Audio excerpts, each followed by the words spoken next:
नमस्कार। मुद्दा तो है मैं आपका स्वागत है। मैं हूं आपके साथ ब्रजेश चौक से। आज मुद्दा है राज्यसभा का रण, लेकिन बात करेंगे भाजपा के मास्टर स्ट्रोक की। मध्य प्रदेश से 3 राज्यसभा सीटों के उम्मीदवारों के नाम तय हो चुके हैं। कांग्रेस ने नाम तय करने में बाजी मारी और वरिष्ठ वकील विवेक तन्खा को ही दोबारा भेजने का निर्णय लिया, लेकिन भाजपा ने अपनी दोनों रिक्त हो रही सीटों पर 2 महिला उम्मीदवारों को उतारकर सबको चौंका दिया। एक उम्मीदवार ओबीसी से तो दूसरी एससी वर्ग से। बीजेपी के दिग्गज नेताओं के साथ साथ ये दोनों नाम कांग्रेस को भी झटका दे गए। इस तरह से बीजेपी ने एक तीर से कई निशाने साध लिए। महिला वोटर के साथ ही ओबीसी और दलित वर्ग को तो साधा ही, पार्टी यह संदेश देने में भी कामयाब रही कि हमेशा कार्यकर्ता का ध्यान रखती है, और कांग्रेस पर भी ओबीसी के साथ छल करने का निशाना भी साध गई। अब सवाल यह है कि क्या कविता पाटीदार और सुमित्रा वाल्मीकि के नामों का ऐलान कर बीजेपी अपने मकसद में कामयाब हो पाएगी, और तनखा क्या कांग्रेस का कुछ भला कर पाएंगे? तो बीजेपी के मास्टर स्ट्रोक पर चर्चा शुरू करें उससे पहले देखिए ये रिपोर्ट।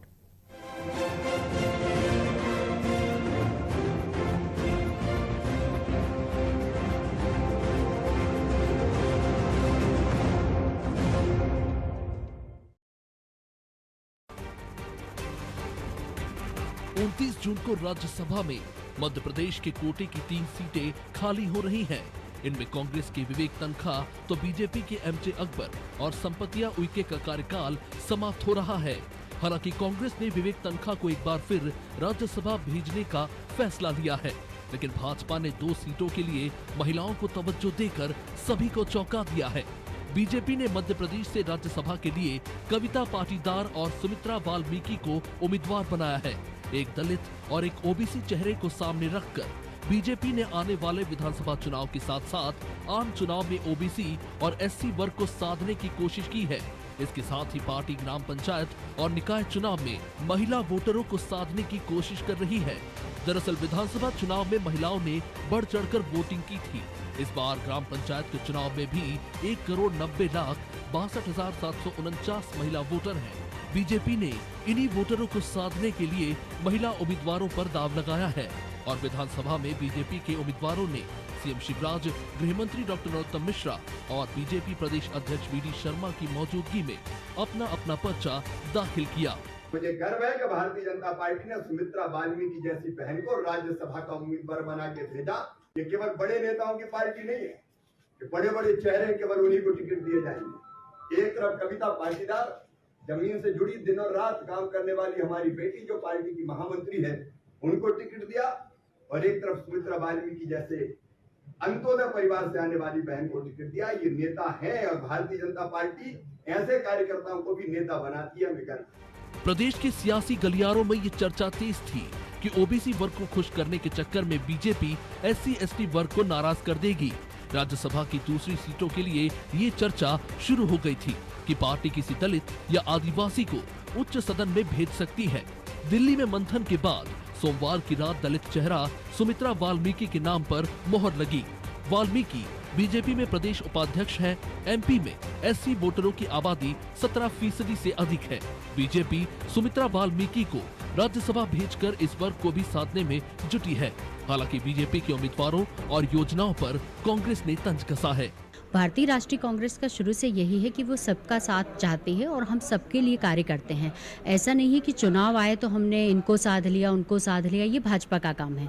भारतीय राष्ट्रीय कांग्रेस जमीन से लेकर सबके साथ होती है, चाहे महिला हो, पुरुष हो, बेरोजगार हो, महंगाई बढ़ रही हो, हर मुद्दे पर कांग्रेस उनके साथ रहती है।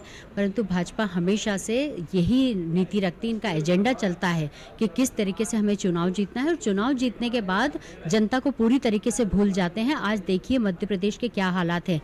जाहिर है कि बीजेपी ने राज्यसभा की 2 सीटों से 3 तबके को साधने की कोशिश की है, और अगर बीजेपी का प्रयोग सफल रहा तो 2023 की राहें आसान हो जाएंगी। इसके बाद कांग्रेस के सामने चुनौती और भी ज्यादा बढ़ जाएगी। इन वर्गों को साधने के लिए कांग्रेस के पास फिलहाल कोई विकल्प नहीं है। ये संभव है कि बीजेपी के प्लान की काट में कांग्रेस निकाय और ग्राम पंचायत के चुनाव में ज्यादा से ज्यादा ओबीसी और एससी वर्ग के लोगों को टिकट दे सकती है। ब्यूरो रिपोर्ट, अनादि टीवी।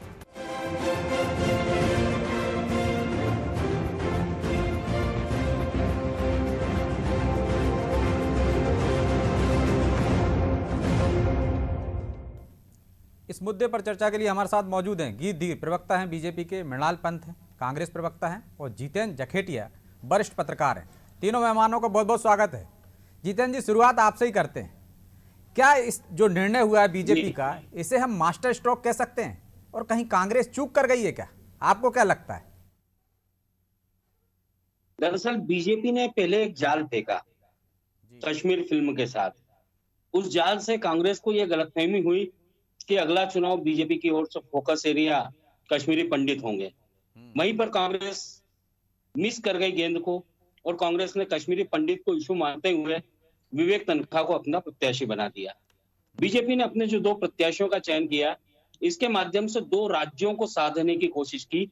एक तरफ गुजरात के पाटीदार कम्युनिटी से विश्वास हासिल करने की, और दूसरी तरफ मध्य प्रदेश में शेड्यूल कास्ट को अपने भरोसे में लेने की।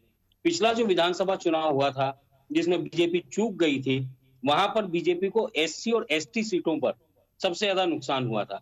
उस नुकसान की पूर्ति का काम अभी से बीजेपी ने शुरू कर दिया है, और हम ये कह सकते हैं कि अगले साल होने वाले विधानसभा चुनाव के लिए बीजेपी इलेक्शन मोड में है। और कांग्रेस आपको लगती है कि वाकई में चूक कर गई, उनके जाल में फंस गई है? मृणाल जी, कांग्रेस कश्मीरी पंडित देखती रही कि एक पंडित जाल से ही काम फेंका चले। बीजेपी ने और आप उसमें फंस गए।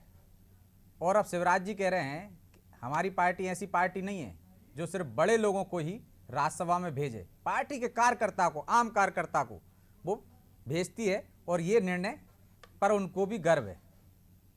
क्या वाकई में कांग्रेस चूक कर गई? मृणाल जी, मुझे बिल्कुल ऐसा नहीं लगता। देखिए, ये समझना पड़ेगा कि आखिर राज्यसभा होती क्यों है और राज्यसभा में किस तरह के लोगों का चयन किया जाता है, क्यों वहां पर केवल तंग दिमाग और हर चीज को राजनीतिक स्वार्थ से देखने वाले लोग इस तरह का गुनाफात लगाते हैं कि इस जाति से उस जाति से ऐसे और ऐसे व्यक्ति को प्रतिनिधित्व देके इस चुनाव में ऐसा फायदा लिया जा सकता है और ऐसा नुकसान।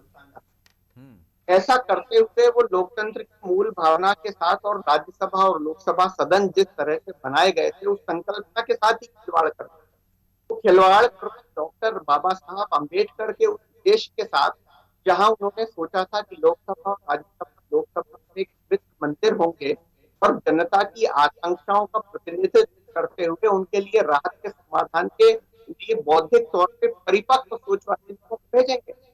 भारतीय जनता पार्टी ने तो संपत्ति और बीजेपी को वापस भेजते हुए मध्य प्रदेश के पूर्व जनजाति वर्ग न्याय किया।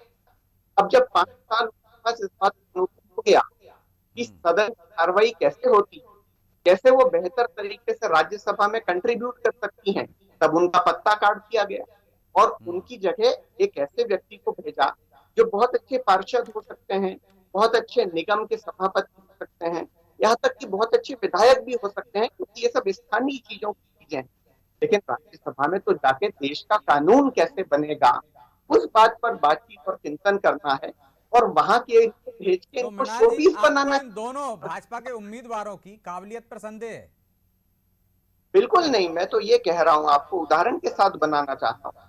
अगर ऐसा होता तो भारतीय जनता पार्टी के एक बड़े बुद्धिजीवी सांसद थे, अनुसूचित जाति वर्ग से आते थे, उदित राज, 2014 से 2018 तक भारतीय जनता पार्टी के सांसद रहे, और उन्हें समझ में आ गया एक ही कार्यकाल में कि उनके दलित होने की आइडेंटिटी का किस तरह से भारतीय जनता पार्टी दुरुपयोग कर रही है और असल में दलितों के विरुद्ध ही काम कर रही है।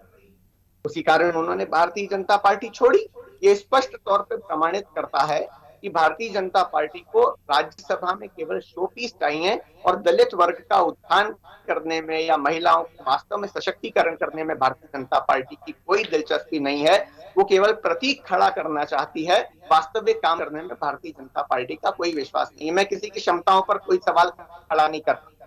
दोनों प्रत्याशी हैं भारतीय जनता पार्टी के, मैं बधाई देता हूँ, दोनों राज्यसभा में जाएंगे। दोनों चीजें कह रहे हैं आप कह रहे हैं कि और ज्यादा बेहतर लोगों को भेज सकते थे, संपत्ति यूके को भी भेज सकते थे, ये दोनों अच्छी पार्षद हो सकती थी, महापौर हो सकती थी, विधायक हो सकती थी, लेकिन राज्यसभा में के लिए आप उनको उपयुक्त नहीं मान रहे। ठीक है गीत जी, आप सिर्फ वोट बैंक के लिए, सिर्फ एक चुनावी एजेंडा रहता है आपका, उसके लिए आपने ऐसे उम्मीदवार चयन किया ताकि उनके वोट हासिल कर सके और बाद में उनको भूल जाते। ये बात कांग्रेस के प्रवक्ता भी कह रहे थे जिनके बयान हमने सुना, और ये बात मृणाल पंत जी की भी उसी तरफ इशारा है। कि आप उच्च सदन में जिस तरह से लोगों को भेजना चाहिए वैसे लोग नहीं भेज रहे हैं, उपयोग करते हैं और उसके बाद छोड़ देते हैं। ब्रिजेश जी, कांग्रेस का काम है आरोप लगाना, और ये झूठे आरोप किस प्रकार से लगाती है। ये पहले भारतीय जनता पार्टी के लिए कांग्रेस पार्टी के ही लोग बोलते थे कि ये सवर्णों की पार्टी है, इन्हें तो केवल जो है ब्राह्मणों का वोट मिलता है, पंडितों का वोट मिलता है, क्या बोलते हैं लोगों का आपके प्रभारी बोलते हैं कि ब्राह्मण बढ़िए जेब में है। नहीं नहीं नहीं नहीं, मैं उस पर भी आ जाऊंगा, लेकिन मैं पहले इसका उत्तर देता हूँ। देखिए, ये बात आपने जो बोली है, हम तो बोलते हैं सबका साथ, सबका विकास, सबका प्रयास और सबका विश्वास, इसी पर चल रहे हैं। हमने जो कहा वो साबित कर कर दिखाया। देखिए, हमने ओबीसी वर्ग की बात करी थी तो कविता दीदी को भी टिकट मिला है, और यहाँ से जो है सुमित्रा दीदी को भी टिकट मिला है। स्वयं मृणाल जी जो है महू से आते हैं, महू में उनकी कार्यशैली को कविता दीदी की बहुत अच्छे से जानते हैं। बालकाल से ही जो उनका कार्य रहा है वो सराहनीय रहा है।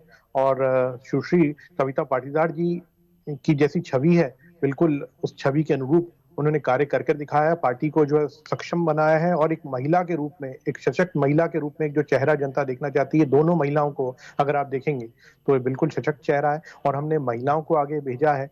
अब यहाँ पर देखिए, कांग्रेस किसको भेजती है किसको नहीं भेजती, ये तो खुद जो है कई बार हास्यास्पद भी रहता है, क्योंकि इनके पास लोग ही नहीं है, भेजेंगे कहाँ से, लोग छोड़ छोड़ के तो जा रहे हैं। आज तो हार्दिक पटेल जी के लिए भी सुन रहे थे, परसों जो है कोई साइकिल पर भी बैठ गया था।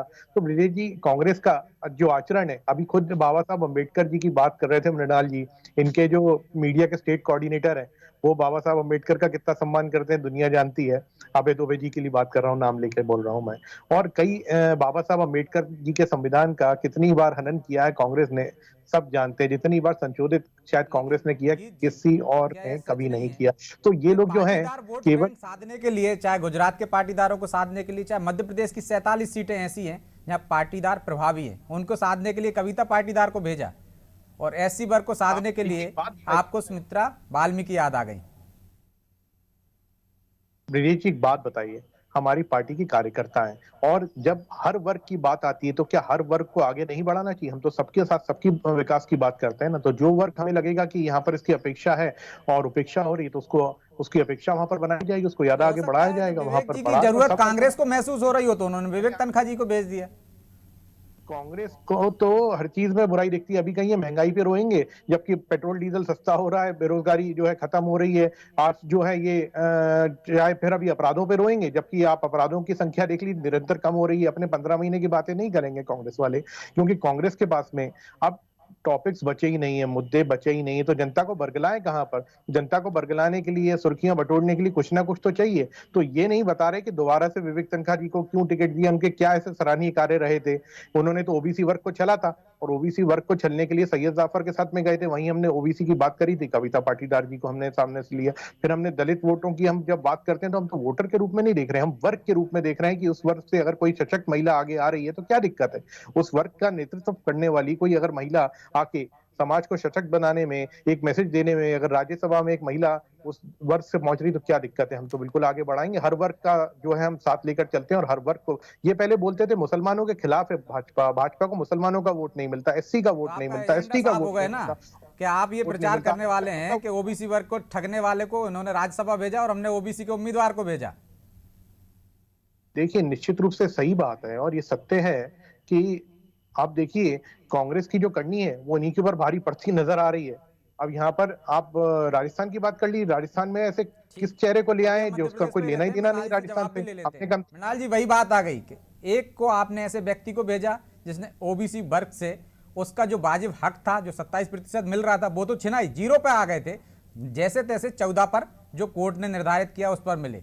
तो अब वही होगा कि आपने ऐसे व्यक्ति को भेजा और उन्होंने ओबीसी वर्ग को आगे बढ़ाया, और आपने राज्यसभा ना अरुण यादव को भेजा ना अजय सिंह को भेजा जो उम्मीद पाले हुए थे, और G23 में शामिल नेता को आपने भेज दिया क्योंकि आज आपको उनकी जरूरत है। विजय जी, G22 ही बची है, 23 में तो चलेगा साइकिल पे बैठ। कितनी कोशिश करे और पिछड़े वर्ग से के नाम पर किसी को प्रतिनिधित्व देने की कोशिश करे, लेकिन इस पाप से वो अपने आप को मुक्त नहीं कर सकती कि उसके रहते मध्य प्रदेश में ओबीसी वर्ग का आरक्षण घट गया। आज ही आरक्षण निकले हैं अध्यक्ष के, और 54 में से केवल 4 सीट मिली है ओबीसी वर्ग को। तो शिवराज सिंह जी और भारतीय जनता पार्टी स्पष्ट तौर पे इस बात के दोषी हैं कि उन्होंने मध्य प्रदेश के सबसे बड़े वर्ग को उसका राजनीतिक अधिकार और लोकतांत्रिक अधिकार देने से परहेज किया है, उसे वंचित किया है, और साजिश करते हुए उसको इस अधिकार से मुक्त किया है। हमने तो कई बार बोला विधानसभा का सत्र बुलाइए, संकल्प पारित करिए, संविधान संशोधन बुलवाइए, लेकिन अपनी पार्टी का उन्होंने सत्र बुलावा, अपनी पार्टी के नेताओं को सत्र बुलाने से सहमत करने में शिवराज सिंह जी क्यों असफल हो गए? क्यों नहीं जाके वो देश के प्रधानमंत्री से बात करते कि मध्य प्रदेश में जो जनसंख्या ओबीसी की 50% से ज्यादा है उसका अधिकार देने के लिए संसद कानून बनाए, संशोधन करे। यहाँ तो वो कोई बात नहीं करना चाहते और स्पष्ट तौर पे इन्होंने कह दिया, भारतीय जनता पार्टी के प्रवक्ता ने, कि इस वर्ग के इतने वोट हैं, उस वर्ग के इतने वोट हैं, इनको पॉलिटिकल तौर पे सेटल करने के लिए ये दो उम्मीदवार खड़े किए हैं। इसमें कोई महिला सशक्तिकरण की बात नहीं है, इसमें किसी वर्ग को ताकत देने की बात नहीं है। सीधी सीधी बात यह है कि कविता मिलेगी ना मृणाल जी। और आप तो वो कविता जी ये कह रही थी, अभी बयान सुना भी होगा आपने, कि हम सबके साथ हैं, सबके विकास की बात भी करते हैं, सबका साथ देते हैं, हर मुद्दे पे देते हैं, लेकिन जब नेतृत्व को आगे करने की बात आती है तब उस नेतृत्व को क्यों आगे नहीं बढ़ाते आप? क्यों नहीं आप महिला उम्मीदवार को देते हो? क्यों नहीं आपने राज्यसभा की एक सीट थी आपके पास, ओबीसी वर्ग को दे देते, आदिवासी वर्ग को दे देते, दलित को दे देते? तो प्रदेश ही अपनी बात पहले पूरी कर लेता हूं और फिर आपके सवाल का जवाब।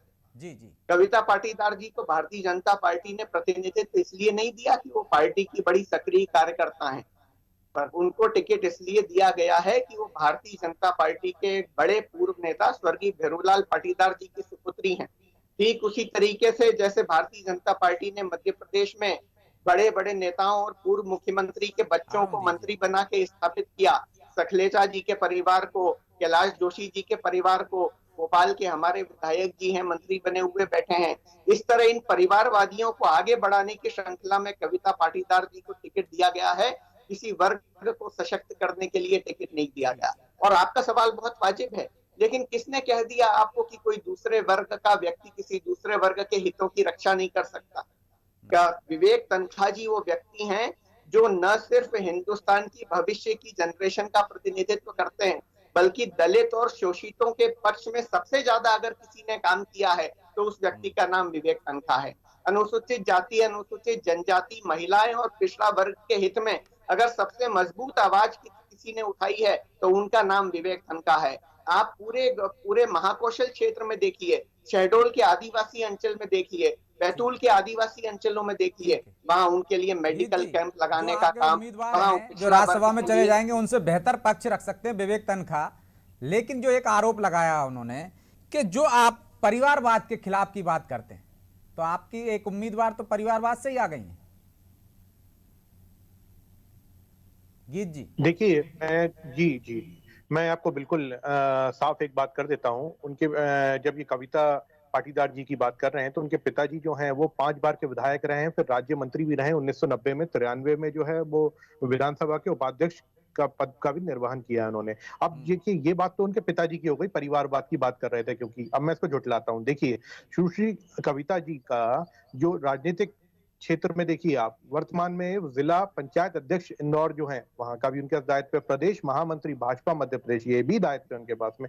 मैं ये इसलिए बता रहा हूँ, ये चीज तो राज्यसभा सांसद बनने से पहले है ना, ये अपनी क्षमताओं पे आई है।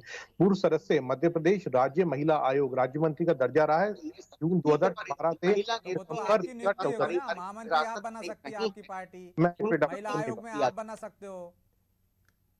मैं एक मिनट पूरी बातें बता दूं मैं आपको, पहले पूरा एक बार मैं उल्लेख कर देता हूँ। 2-3 चीजें बची हैं। पूर्व जिला उपाध्यक्ष इंदौर ग्रामीण सन 2010, फिर पूर्व प्रदेश कार्य समिति सदस्य महिला मोर्चा भारतीय जनता पार्टी 2010 से रही हैं, फिर पूर्व सदस्य पुलिस शिकायत बोर्ड इंदौर सन 2010 से रही हैं, फिर पूर्व सदस्य जिला योजना समिति। लगातार किसी न किसी पद पर रही होंगी, इससे ये साबित नहीं हो जाता ना कि परिवारवाद का ठप्पा हो। फिर तो परिवारवाद में ऐसे बहुत सारे लोग हैं, मैं बता रहा हूँ ना आपको। देखिए परिवारवाद में तो ऐसे फिर इनके राहुल गांधी जी जो हैं उनकी योग्यता ये साबित करते हैं। मैं योग्यता सिद्ध करने की बात कर रहा हूँ। और फिर कार्य, ये तो मैंने सिर्फ अभी दायित्व गिनवाए, मैं उनकी कार्यों के ऊपर भी प्रकाश डालूंगा। लेकिन ये राहुल गांधी जी की एक योग्यता सिद्ध करते हैं। मैं तो सीधा इनके प्रधान नेतृत्व, शीर्ष नेतृत्व तक के जा रहा हूँ, जिनको कुल्ला और आचमन में अंतर नहीं मालूम। क्या वो परिवारवाद की बात करते हुए अच्छे लगते हैं? ये लोग जो हैं ये वो नहीं कह रहे हैं ना कि हम परिवारवाद को टिकट नहीं देंगे, वो तो कह रहे हैं हम तो परिवार के लोगों को टिकट देंगे, 5 साल तक जिसने काम किया होगा, तो उनकी तो तस्वीर साफ है। आप खिलाफत करते हैं ना, आप कहते हैं हम गोपाल भार्गव के बेटे को टिकट नहीं देंगे, आप कहते हैं कि हम जयंत मलैया के बेटे को टिकट नहीं देंगे। फिर क्या वजह है जब मोदी जी के बार बार कहने के बावजूद आप परिवारवाद से एक उम्मीदवार लेकर आते हैं?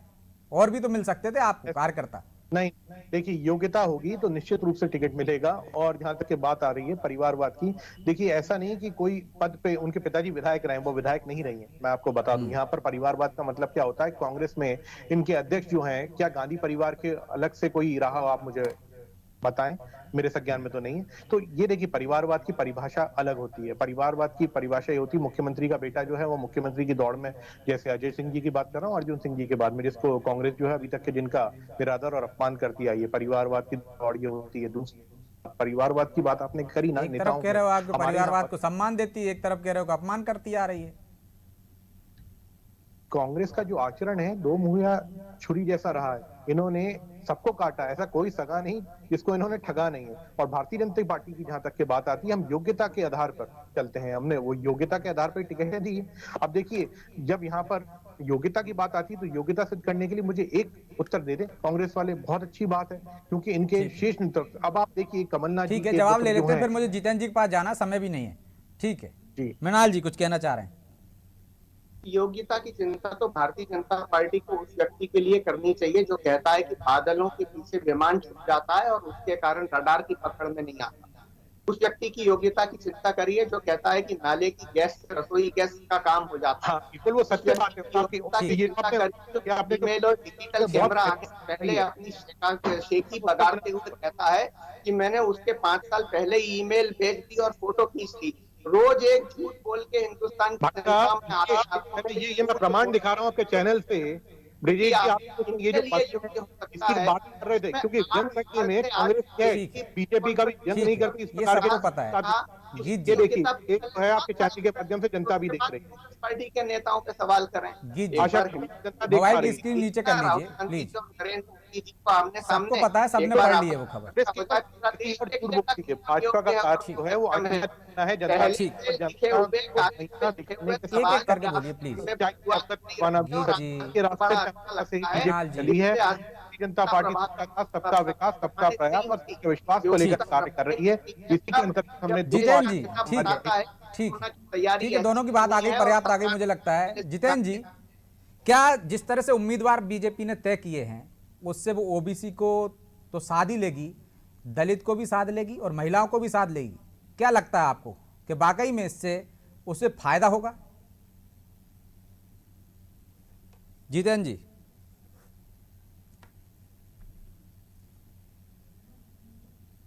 जितेंद्र जी आप मुझे सुन पा रहे हैं? चलिए, लगता है जितेंद्र जी से संपर्क टूट गया है। बहरहाल अब समय भी इजाज़त नहीं देता कि हम इस चर्चा को आगे बढ़ाएं, इसलिए आप तीनों मेहमानों का बहुत बहुत शुक्रिया।